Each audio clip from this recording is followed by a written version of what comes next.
Hi, my name is Laura Hess, and today we're going to be doing a demo lesson on 4th grade math. The standard through which they will be tested on is to generate a number or shape pattern that follows a given rule.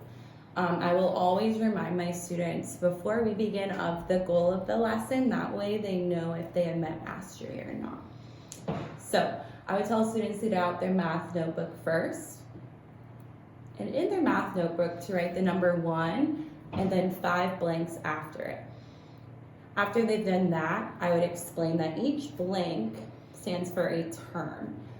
Every pattern has terms which stand for the placement within the pattern. So today I might be referring to the second term, third term, and really I mean the spot within the pattern. So today we're going to start with the number 1. So our first term is 1. But in each blank or in each blank term, you're going to complete the pattern. Today, the pattern that we're following is to multiply by 2.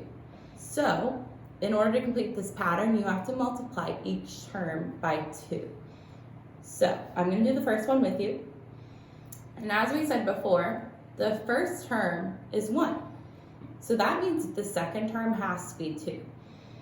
Now, how we know this is because 1 times 2 equals 2. Now during this lesson, if students need to use a multiplication matrix or any other type of manipulatives, I would allow them to just for the multiplication purposes. So on your own right now, I want you to go ahead and fill in the rest of this pattern, going slow, make sure that you're not skipping over any of the terms. And when you're done filling in the rest, I want you to put your pencil down so I know we can move on.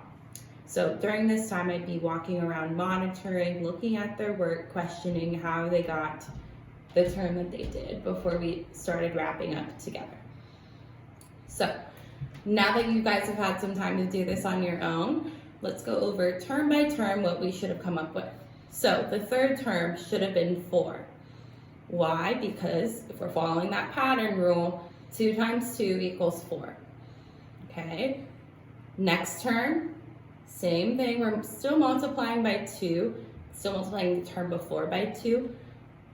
4 times 2 equals 8. So that's how we came up with 8. So your fourth term should have been 8. Still following that rule. Our fifth term should have been 16. That's because 8 times 2 equals 16. And then finally, our last term in this series is 32, and that's because 16 times 2 equals 32. So now that we've finished our pattern, I want you to look at all of the numbers in the terms of the pattern. And you can see it on this screen now. What do all of the numbers, except for the first term, have in common? I'm gonna give you a minute to think. And when I'm asking you what they have in common, I'm really asking you, are they all even or odd numbers? Okay. Do the numbers end in the same digit? Do you notice any pattern forming because we followed the rule? So I'm going to give them a minute to think about it. And again, walking around to monitor their understanding and see if they have any questions before we review it together. So the pattern I was trying to get them to see is that they all are even numbers except for the first term. And this is because in math, when we multiply any number by 2, we'll always get an even number. And again, that's just a pattern that occurs based on that rule. So after we would dive a little deeper into looking what they have in common, and looking at a couple more examples, again, sharing what they have in common, I would give them an exit slip to formally assess their understanding of the topic. So on this exit slip, I would make the rule something simple because again, this is their first day learning it. So this rule I would give them is to multiply each term by 5. So I would expect them to generate the next 5 terms in the pattern independently.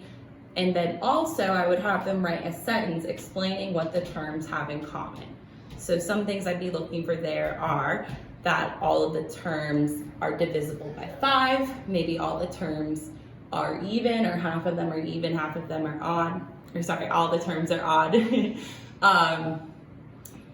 again, using that math vocabulary that we've been going over prior in the lesson. So once I get those exit slip results, I'll be able to gauge their understanding and plan for the next day.